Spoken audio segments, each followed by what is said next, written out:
د نړۍ خپرونې درنو او قدرمنو لیدونکو سلامونه او نیک هیلې مې ومنئ. هیلې مې دا ده چې جوړ او روغ به یاست او د صحت جامې مو پته نه وي. دا د یو ځل بیا د نړۍ خپرونې واره رسېدلی دی او زه شاولي زیارمل تاسو حاضر شوی یم چې په دې خپرونه کې د نړۍ له په زړه پورو مطالبو څخه تاسو ته معلومات راغونډ کړو او وړاندې کړو او تاسو خپل معلومات ترلاسه کړئ ورڅخه. که چیرې تاسو په دې خپرونه کې له موږ سره ملتیا وکړئ نو د نړۍ له ډېرو په زړه پورو پیښو څخه به خبر شئ. د هغو له جملې څخه یوه دا ده چې یو افغان افسر ته هندي لاسونه پیوند شوي دي. د دې ترڅنګ یو افغان زلمي سولر موټر یا د لمریزې برېښنا په واسطه چلوونکی موټر جوړ کړی دی او د مالټې په هکله باندې هم یو مطلب را سره دی. د دې ترڅنګ د نړۍ ډېر په زړه پورې مطالب لا نور هم را سره شته او په زړه پورې لا دا چې په امریکا کې یو داسې موټر ته اجازه ورکړل شوې ده چې چلوونکی یا موټروان نه لري، یعنې بې چلوونکي پر سړک باندې ځي. نو دغو مطالبو ته مو په خپرونه کې ځای ورکړی دی. دا مطالب درته وړاندې کړو، خو د خپرونې لومړنی مطلب مو په دې هکله باندې دی چې یو افغان افسر ته هندي لاسونه پیوند شوي دي. دا چې دا لاسونه څه ډول پیوند شوي دي او رښتیا هم دا لاسونه کار کوي او که نه، راځو په مطلب کې به یې درسره یو ځای وینو. خو له دې څخه وروسته مطلب مو په دې هکله باندې دی چې په امریکا کې بېله چلوونکي یوې لارۍ ته اجازه ورکړل شوې ده چې پر سړک باندې یا پر لارې باندې تګ وکړي. دا مطلب هم را سره شتون لري. ملتیا مو وکړئ په خپرونه کې په زړه پورې مطلب لا پاته دی.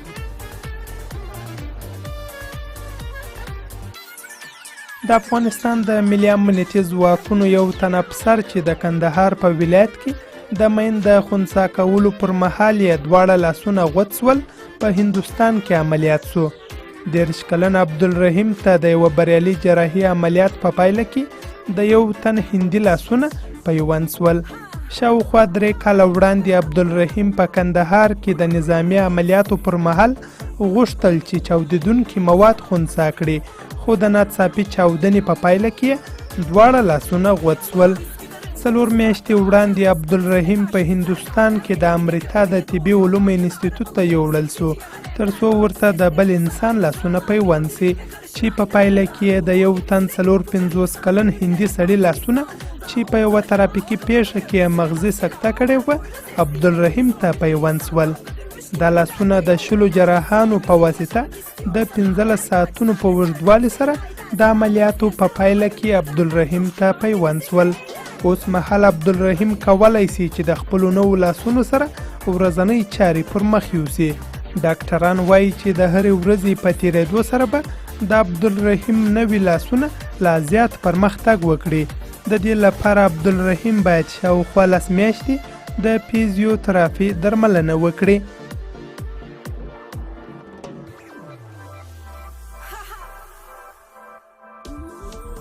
قدرمنو لیدونکو، رښتیا چې هم په زړه پورې مطلب و. هغه کس ته چې لاسونه پیوند کړي وو لیکلی به کولی سو، له کار ورباندې کولی سو. راځو د خپرونې دوهم مطلب مو په دې هکله باندې دی چې په امریکا کې بې له ډرایوره لارۍ ته د چلولو اجازه ورکړل شوې ده. دا مطلب هم را سره وګورئ. په خپرونه کې لا نور په زړه پورې مطالب هم شتون لري. د دې څخه وروسته مطلب مو په دې هکله باندې دی چې د مالټې یو ګیلاس جوس وڅښئ او ماغزه مو په ارامه کړئ. دا مطلب هم ستاسو لپاره دی. ملتیا مو کله چې په نړۍ کې د بې پیلوټه الوتکې د الوت خبره کېږي او خلک د دا ډول الوتکو یادونه کوي، نو ورسره جفت جرمني پوهانو داسې ټرک لارۍ چمتو کړ چې پرته د کوم چلوونکي به خپل منزل ته ځان رسوي. او تر ټولو جالبه خو یې دا ده چې په دې وروستیو کې د امریکا په نیواډا ایالت کې د دغې لارۍ د تګ راتګ اجازه ورکړل شوې. په دغه ټرک کې وای فای، انټرنیټ، سنسر او کیمرې لګېدلي دي او همداسې سیسټم جوړ شوی چې پر مټ به یې لارۍ په لاره کې د تګ تنظیم سربیره په سړک د تېرېدونکو موټرو سره احتیاط هم کوي. د نیوډا ایالت والي میربن سنډل وایي فخر کوي چې ایالت یې د ترانسپورټ په برخه کې د داسې یوې تاریخي ویاړنې څخه برخمن کېږي چې وړاندې تر دې جرمني کمپنۍ جوړ شوي ټرک ته اجازه ورکول شوې. د نیوډا ایالت چارواکو د هغې پوره معاینات او ازمایښتي سفر ننداره وکړه.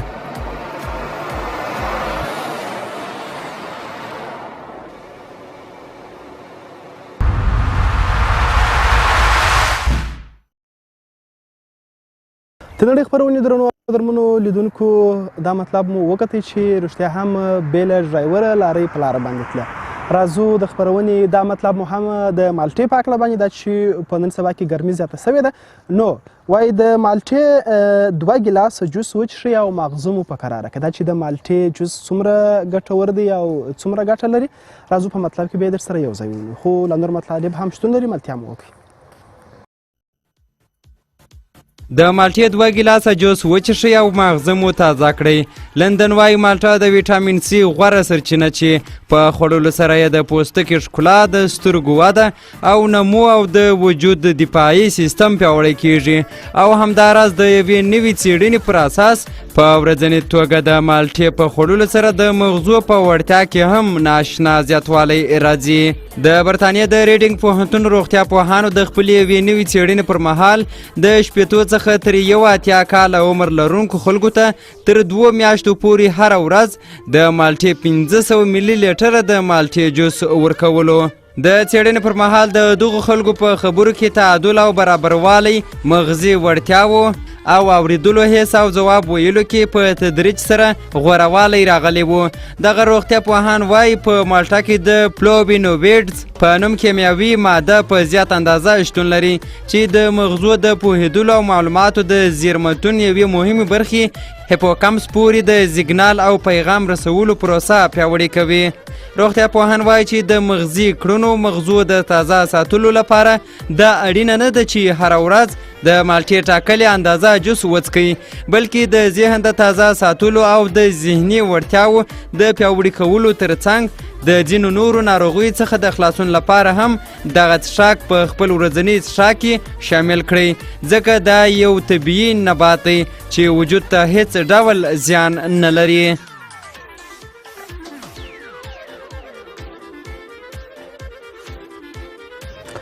قدرمنو لیدونکو، دا د یو ځل بیا هم د هغه مطلب وار راورسېدی چې په افغانستان کې یوه نوې اختراع سوې ده.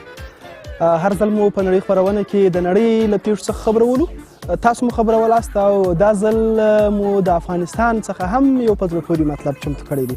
هغه په دې هکله باندې دی چې د لومړي ځل لپاره په افغانستان کې یو داسې کس لمریز موټر جوړ کړی دی چې د دې څخه وړاندې چا نه و جوړ کړی، چې هغه د لمر د انرژۍ په واسطه باندې هم کولی شي چې تګ راتګ وکړي. نور جزئیات به یې په راپور کې در سره وګورو. دا چې د یو افغان ځوان لخوا د لمریز موټر جوړول دي، څه ډول جوړ شوی دی، څو نفره په پرې کې تللی سي، سفر څومره کولی سي، د انرژۍ د ساتلو لپاره څومره وخت ته اړتیا لري. نو دا مطلب ډېر په زړه پورې دی چې یو افغان ځوان لمریز موټر جوړ کړی دی.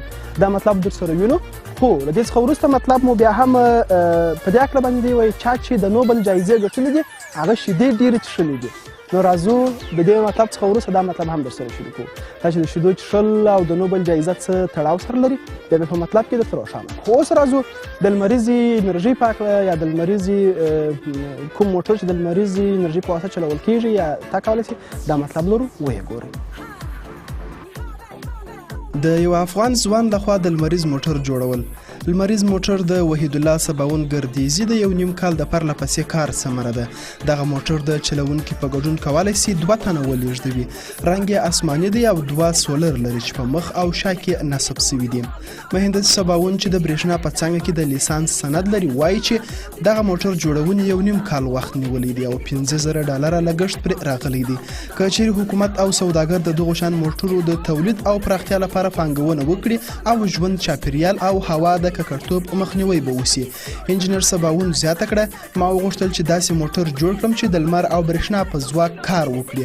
دا کار کولی سي له یوې خوا د چاپیریال ساتنې لپاره ارزښتناکه وي او له بل خوا د اقتصادي پلوه د خلکو لپاره ګټور ورپرېوځي. دغه موټر له لمر او برېښنا څخه انرژي اخلي. سرعت یې په ساعت کې 50 کیلومتره دی او په 7 ساعتونو کې خپله انرژي مصرفوي. هر څوک د دغې اختراع په لیدلو سره حیرانیږي او د انجینر سباون ستاینه کوي. ښاغلی سباون نورې نظریه هم په ذهن کې لري، خو د حکومت او ملي سوداګرو له ملاتړ پرته د هغه د نظرونو عملي کول ناشونی ګڼي. نوموړی وایي د دغه موټر د جوړولو پر مهال له مالي ستونزو سره مخامخ سو، خو بیا هم له خپلو هڅو لاس په سر نه سو. سباون څرګنده کړه زه له حکومت څخه غواړم ترڅو د افغانستان د نوښتونو او ویاړونو په نامه دفتر جوړ او د هغو کسانو لپاره چې اختراعګانې او نوښتونه لري زمینه برابره کړي ترڅو وکړای سي چې خپل نوښتونه او اختراعګانې هلته ثبت کړي او نندارې ته وړاندې سي. د انجینر سباون 19 کلن ورور منیب الله وایي کله چې ورور یې دغه موټر د جوړونې کار پیل کړ هغه درک کړه چې د هغه ټول وسایل په افغانستان کې شته، خو وروسته متوجه سو چې له هغو امکاناتو سره چې په افغانستان کې شتون لري یو ډېر ستونزمن کار دی. منیب الله په دې اړه وویل ورور مې یو نیم کال زحمت ویست ترڅو دغه موټر جوړ کړي. هغه د کار په لړ کې 2 ستونزې درلودې، یو مالی ستونزې او بل هم په افغانستان کې د یو شمېر وسایلو نشتون چې په دغه موټر کې کارول سوي دي. سباوون وایي کله چې له مالي ستونزو سره مخامخ سو هر چاته ورغی خو د رد ځواب یې ترلاسه کړ، تر دې چې یوه ناپېژانده کس چې په فیسبوک کې ورسره ملګری و نوموړي ته یې $2000 پور ورکړل تر څو یې هیله پوره سي.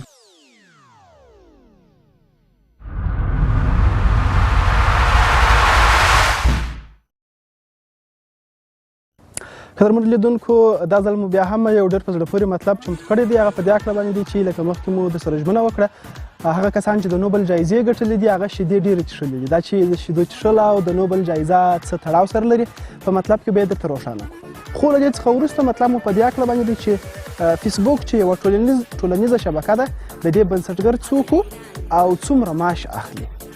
ډېر په زړه پورې مطلب دی. تاسو ته به بیا په مطلب کې روښانه سي چې فیسبوک چا جوړ کړی دی، بنسټګر یې څوک دی او څومره معاش اخلي. له دې مطلب څخه وروسته مطلب مو په دې اړه باندې دی. خو اوس راځو هغه مطلب چې د شیدو په اړه باندې دی، وایي چا چې د نوبل جایزې ګټلې دي هغه شیدې ډېرې څښلې. دا مطلب ووینئ او خپل معلومات ترلاسه کړئ.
درنو لیدونکو هغه مطلب مو وکتل چې د شیدو په اړه باندې و. راځو اوسنی مطلب مو په دې اړه باندې دی چې د فیسبوک بنسټګر مارک زکربرګ څومره معاش اخلي. دا چې بنسټګر همدغه کس دی، معاش څومره اخلي په مطلب کې به یې درته روښانه کړو. خو د دې څخه وروسته مطلب مو په دې اړه باندې دی چې د ځمکې په تاریخ کې په زیاته اندازه کاربن تولید شوی دی.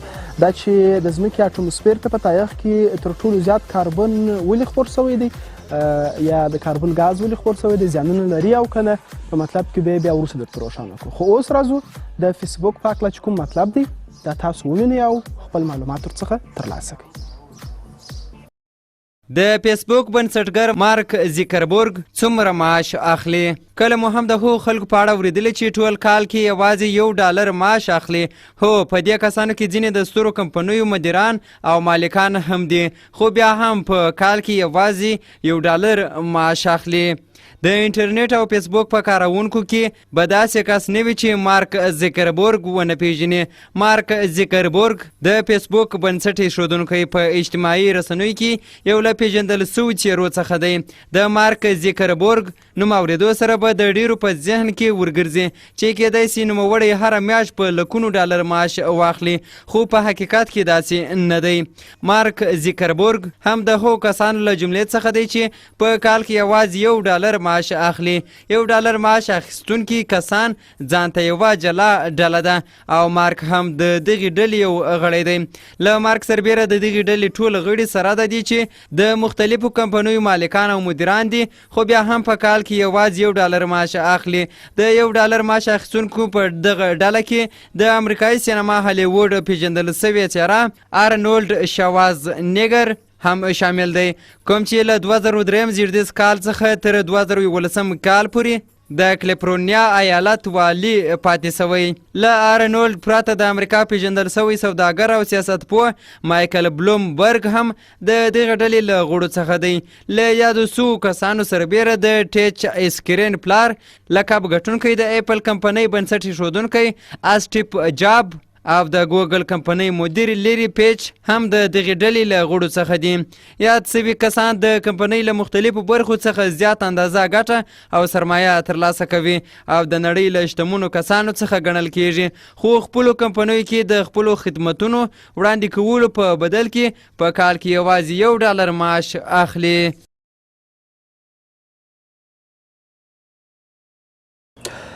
د نړۍ خپرونې درنو او قدرمنو لیدونکو، دا ځل مو بیا هم یو ډېر په زړه پورې مطلب دا چمتو کړی دی، دا چې په نن سبا کې ډېری کسان دې ته لیواله سوي دي چې په مځکه کې نباتات کري او نباتات زیاته ګټې هم لري چې هوا صافوي، چاپېریال ښایسته کوي، سمسوره کوي. خو د دې تر څنګ بیا هم د ځمکې اټموسفیر ته په تاریخ کې تر ټولو زیات کاربن غاز خپور سوی دی. دا چې د دې علت څه دی، ولې خپور سوی دی، په مطلب کې به یې درته روښانه کړو او زیانونه به یې هم راته معلوم شي چې څه زیانونه لري، مخنیوی یې څه ډول کولی شو. خو د دې مطلب څخه وروسته مطلب مو ډېر په زړه پورې دی. ځو ترکیې ته او په ترکیه کې وایي تر ټولو زیات نومان چې ښودل سوي دي هغه د محمد، یوسف او د زینب نومان دي. دا نومان پر ماشومانو باندې ډېر ښودل سوي دي. دا مطلب هم در سره شریکو. خو اوس راځو کوم مطلب ته چمتو دی دا مطلب در سره وګورئ. د امریکا د سمندرونو او اتموسفیر د چارو اداره وایي چې د سږ کال په مارچ میاشت کې د مځکې د کورې په اتموسفیر کې د کاربن ډای اکساید غاز اندازه دومره زیاته سوې چې تر دې پخوا هیڅکله دومره نه وه ثبت سوې. د سږ کال په مارچ میاشت کې د مځکې په اتموسفیر کې د کاربن ډای اکساید غاز تناسب په هر میلیون کې 400.3 و چې د ځمکې د عمر په تیرو 2 میلیونه کلونو کې اثاری نه دی لرلی او د دې معنا دا ده چې تر عادي پروسې 100 هومره چټکوالی پکښې راغلی. دا زیاتوالی د 1980 میلادي کال 18 برابره دی. په امریکا کې د سمندرونو او اتموسفیر د ملي ادارې د ګلتوني غازونو ساینسپوه پرتانس وایي دا مسله ډیره بیرونکې او هیښوونکې ده. په دې خاطر ډارونکې ده چې د کاربن ډای اکساید غاز د زیاتېدو پروسه په ګرانه ورو کیږي او هیښوونکې په دې خاطر ده چې دا زیاتوالی په خورا سرعت سره راغلی او د ځمکې د سوکه تغیراتو په تناسب یوې چاودنې ته ورته والی لري. د دغو غازونو زیاتېدا د ځمکې د کورې د تودېدو او د کنګلونو د ویلې کېدو سبب کیږي چې په نتیجه کې سیلونه جاري کیږي او ځینې سیمې تر اوبو لاندې کیږي. همدا علت دی چې په ډیرو نړیوالو کنفرانسونو کې د چاپیریال پاکوالي او د هغو عواملو پر مخنیوي تاکید کیږي چې چاپیریال ککړوي. په وروستیو څو لسیزو کې افغانستان یوه بیلګه ده. اوس د پخوا په شان واورې او بارانونه نه اوري.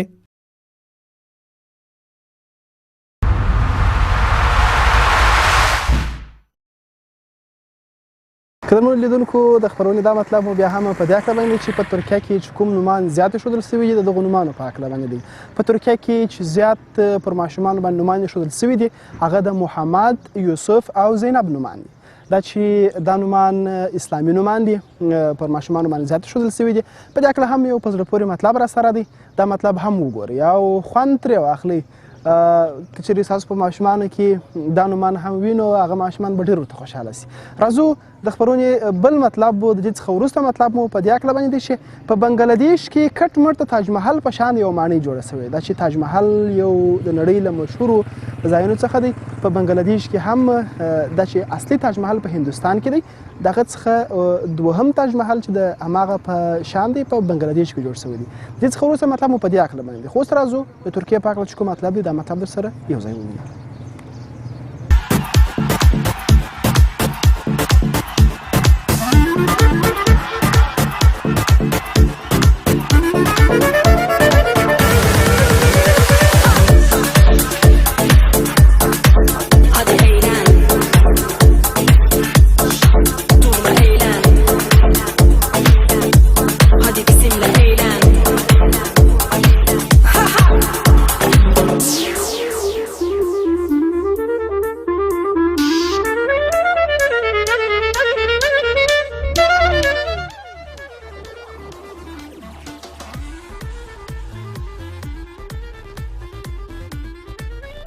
ترکیه وایي محمد، یوسف او زینب ډېر ایښودل سوي نومونه دي. په تېرو ۴۵ کلونو کې په ترکیه کې پر ډېرو نوي زیږېدلو ماشومانو د محمد، یوسف او زینب نومونه ایښودل سوي دي. د ترکیې د وګړو د شمېر او احصایې د ادارې له لوري په خپاره سوي راپور کې راغلی دی چې دغه هېواد کې له 1950 کال راهیسې تر نن ورځې پورې محمد، یوسف او زینب پر نوي زیږېدلو ماشومانو ډېر ایښودل سوي نومونه دي. راپور زیاتوي د محمد نوم له 1950 کال څخه بیا تر 2002 کال پورې هغه نوم و چې پر ډیرو ماشومانو باندې ایښودل سوی و. دغه راپور لیکي چې دویم قدم کې د یوسف په نامه سره ډیر ماشومان نومول سوي.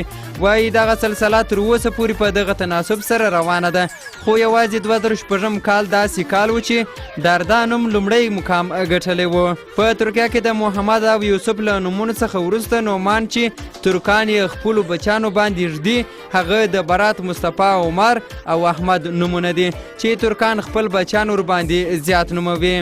د ښځو لپاره بیا د فاطمې نوم هغه نوم دی چې له 1950 زیږدیز کال څخه بیا تر 1993 کال پورې ترکانو خپلو بچیانو باندې ایښی دی، او له 1993 زیږدیز کال څخه بیا تر 2000 زیږدیز کال پورې د مروه نوم له ټولو څخه لومړی مقام ګټلی و. خو له 2000 زیږدیز کال څخه بیا تر اوسه پورې د زینب نوم هغه نوم دی چې ډیری ترکان خپلې لوڼې پرې نوموي. په ترکیه کې د مروه او زینب څخه علاوه خلک د اسما، الف، هیرا، نور او غمور یعنی باران په نامه سره هم خپلې بچیانې نوموي. د یادو ده چې په ترکیه کې ډیری خلک خپل ماشومان او ماشومانې په عربي نومونو باندې نوموي. د ترکیې برعکس تاجکستان کې بیا حکومت قانون جوړ کړی او والدین یې مکلف کړي چې بچیان په خپل رسمي ژبه باندې ونوموي. که چیرې کوم پلار یا مور په عربي نامه باندې خپل نوي پیدا ماشوم ونوموي، هغه ماشوم بیا د حکومت له لوري د ثبت له حقوقو څخه بې برخې کیږي او دغه ماشوم ته د حکومت له لوري د تابعیت تذکرې نه ورکول کیږي.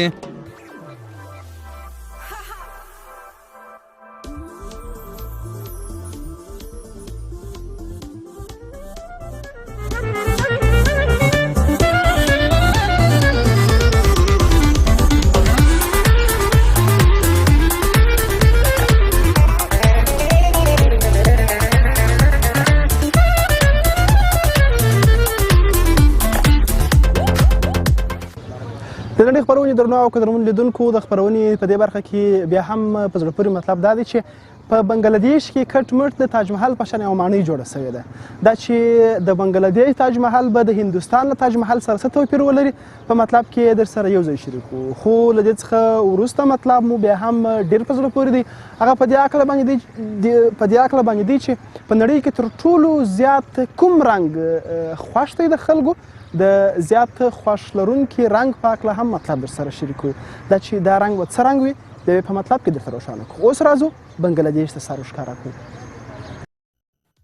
په بنګلادیش کې یو سړي د یوې ودانۍ په جوړولو او په میلیونونو ډالر پیسې لګولې او ادعا کوي چې غواړي کټمټ د هند د تاج محل په شان یوه ماڼۍ په خپل هیواد کې جوړه کړي. په 18مې میلادي پیړۍ کې د هند د معمارۍ شاهکار تاج محل ماڼۍ یو امپراتور خپلې دویمې میرمنې ته جوړه کړې وه.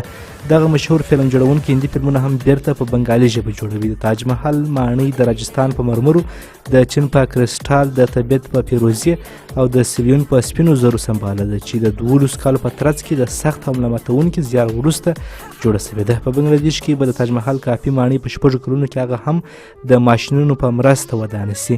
د هغې ودانونکي وایي چې په نړۍ کې به د ایټالیا مرمري او ګرانډیټ، د بلجیم الماس او په ګنبزې کې به 180 کیلوګرامه برنز وکارول سي. هغه همدار زیاتوي چې د دې ماڼۍ خښتې او تشنابونو کاشي به په خپله د سیمې جوړښت وي. اوسنی بنګلادیش یو مهال د اصلي تاج محل د جوړونکي شاهجهان تر واک لاندې سیمه وه. هند په بنګلادیش کې د تقلبي تاج محل په جوړولو حیرانتیا نه ده ښودلې، خو د هغه هیواد ډیپلوماټانو خبرداری ورکړې چې شاید د خپل هیواد د وتلې تاریخي ودانۍ د کاپي کولو په اعتراض احتجاج وکړي. د نوي بنګلادیشي تاج محل خاوند سان الله مونیب چې د پاکستان پر ضد د 1971 کال په انقلاب کې هم برخه اخیستې ده، وایي چې څوک د دې ودانۍ ورانولو ته نسي اړیستلی. هر څه چې وي کیسه کې نه یم، زموږ خپله خاوره، زموږ خپل مغز او خپلې پیسې مو دا ځای ټولو خلکو ته ځانګړي کوم. زه یو مبارز یم، تاسو له ما سره شخړه نسي کولی، هېڅوک له ما سره شخړه نسي کولی. مونی وایي په خپل کلي کې د بنګال تاج ماڼۍ د ودانولو فکر ځکه کړی چې د بنګلادیش زیاتره خلک نسي کولی تاج محل اصلي لیدنه وکړي. هند ته ولاړ سي. کله چې له هغه وپوښتل شول چې آیا د کابو 80 میلیون ډالرو په لګولو سره غواړي د شاهجهان په شان په خپله میرمن خوشحاله کړي، ځواب یې ورکړ چې د مینې اندازه یې له هغه څخه هم لوړه ده. زه له خپلو خلکو سره مینه لرم، له خپل هیواد او خپلو خلکو سره مینه لرم. ما دا ټول د بنګلادیش د خلکو لپاره آباد کړي، نه د خپلې میرمنې لپاره. لا مخکې له دې چې د مارچ په میاشت کې د ودانۍ د لیدلو لپاره رسمي پیل سي، تر اوسه 100,000 کسانو د یو ډالر په ورکولو سره دا ځای لیدلی دی. د بنګلادیش ځینې خلک لکه عبدالحکیم چې په ایټالیا کې کار کوي او خپلې کورنۍ لیدو ته راغلی په دې باور دی چې کافي سوی تاج محل به د بنګلادیش ګرځندوی صنعت ته ډېره ګټه ورسوي. دا ډېره مهمه خبره ده. له هغې وروسته زما دا ودانۍ خوښیږي. دا په ټول نړۍ کې امریکا او اروپا کې مشهوره سي. دا کټمټ هغه څه دي چې مونی له نندارچیانو څخه د اورېدو تمه لري. مونی غواړي چې دا ملکیت پراخ او په هغه کې هوټل، تفریحي پارک او یوه ملټي میډیا تولیداتي سټوډیو جوړه کړي. هغه په دې باور دی چې که د هند اوسني مشران د کار قدر نه کوي، که شاهجهان ژوندی وی هرومرو به یې دی ستایلی وی. راځو درنو لیدونکو، وروستی مطلب مو د خپرونې په دې هکله باندې دی چې په نړۍ کې ډېر خوښ سوی رنګ، دا چې په نړۍ کې ډېر خوښ سوی رنګ به څه ډول وي په مطلب کې ووینو.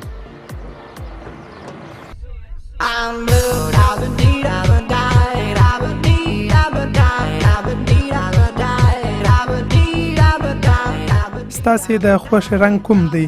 د هغه پوښتنه ده چې په کوچنیوالي کې په عام ډول د هر کوچني څخه پوښتل کیږي، خو په حقیقت کې همدا رنګ دی چې زموږ د فرهنګ، کړنو او مفکورې ښودنه کوي.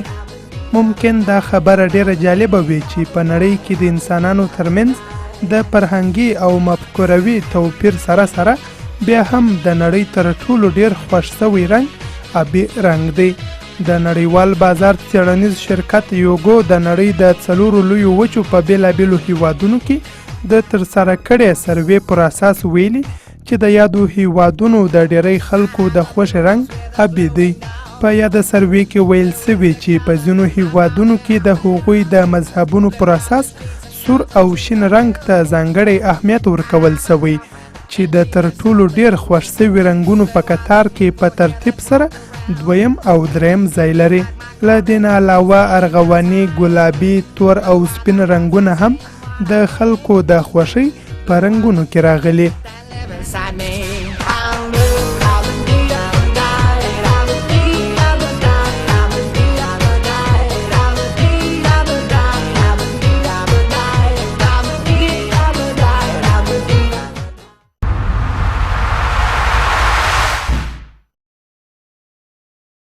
د سلامونه درنو او قدرمنو لیدونکو، دا زموږ د دې ونې د نړۍ خپرونه چې تاسو ته مو وړاندې کړله.